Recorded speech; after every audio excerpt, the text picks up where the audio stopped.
લક્ષ્ય ન્યૂઝ, એક નજર, એક લક્ષ્ય. સમી તાલુકાના રામપુરા ગામે સરપંચ સામે ગ્રામજનોની તાલુકા વિકાસ અધિકારીને લિખિત અરજી. પાટણ જિલ્લાના સમી તાલુકાના રામપુરા ગામમાં સરપંચ સામે ગ્રામજનોમાં રોષ ફાટી નીકળ્યો. ગામના કેટલાક લોકોએ તાલુકા વિકાસ અધિકારી સમક્ષ લિખિત અરજી આપી સરપંચ સામે ગંભીર આક્ષેપો કર્યા છે.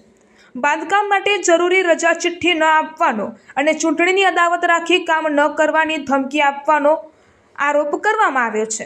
મળતી માહિતી મુજબ રામપુરા ગામના જૂના રામપુરા વિસ્તારમાં રહેતા ઠાકોર વાસુભાઈ, જેસંગભાઈ, રબારી, મુકેશભાઈ, શિવાભાઈ અને સંજયભાઈ ઈશ્વરભાઈએ સમી તાલુકા વિકાસ અધિકારી સમક્ષ લિખિત રજૂઆત કરી છે.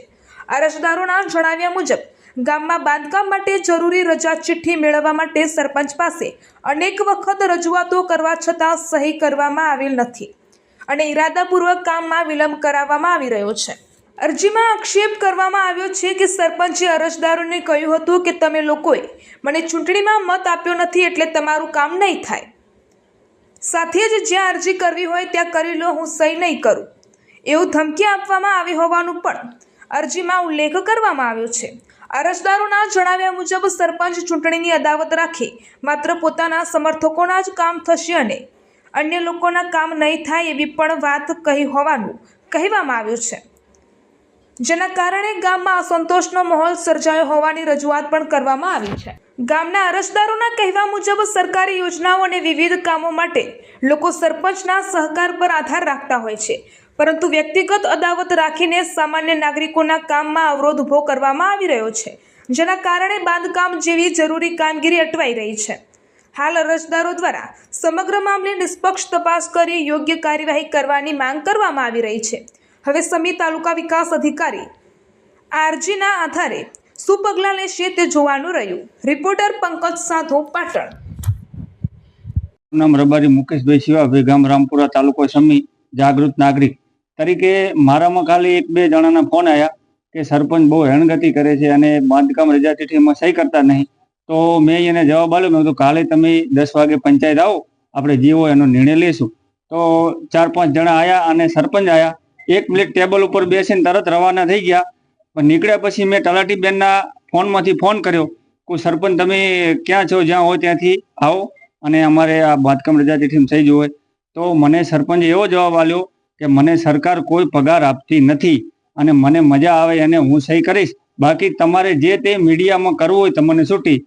એના લીધે ટીડીઓ સાહેબને રજૂઆત કરી. ટીડીઓ સાહેબને અમે લેખિતમાં અરજી પણ આપવાના છીએ અને મીડિયા દ્વારા તમારો સહારો લીધો અને જે તે કાર્યવાહી હાથ ધરી અને આગળની કાર્યવાહી ચાલુ કરો. બાકી સમય જો ટીડીઓ સાહેબની રજૂઆત છતાં કોઈ બી કામગીરી નથી, અમે પાટણ જવા તૈયાર છું.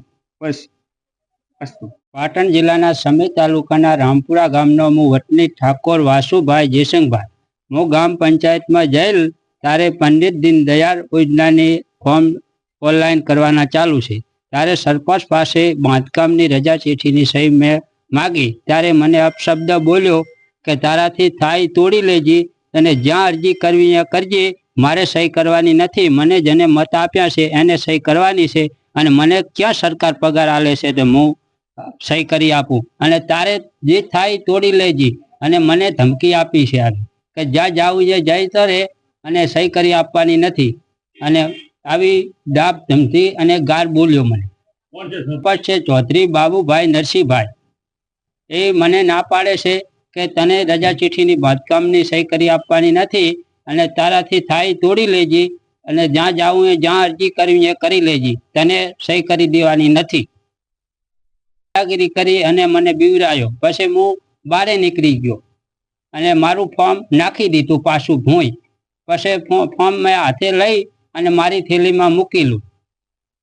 મીડિયાનો સહારો લીધો અને સરકારશ્રી તાલુકામાં અરજી કરવામાં આવેલો.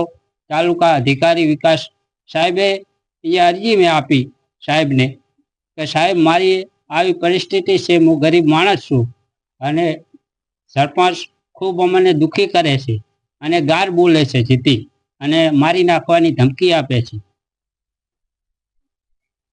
સરકારશ્રીને મારી નમ્ર વિનંતી છે હાથ જોડીને કે મને ગરીબ માણસ છું, મજૂર વર્ગ છું, મારા ગામમાં કોઈ બીને પૂછી લો, મારે જમી જાગીર નથી તેથી મેં મકાનની સહી ફોર્મ માગેલું તે મને ના પાડી કે તારાથી થાય તોડી લેજી, સહી કરી દેવાની નથી.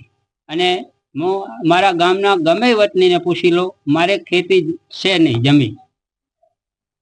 સરકારશ્રીને મારી બે હાથ જોડીને નમ્ર વિનંતી છે કે મને ન્યાય અપાવો સાચો.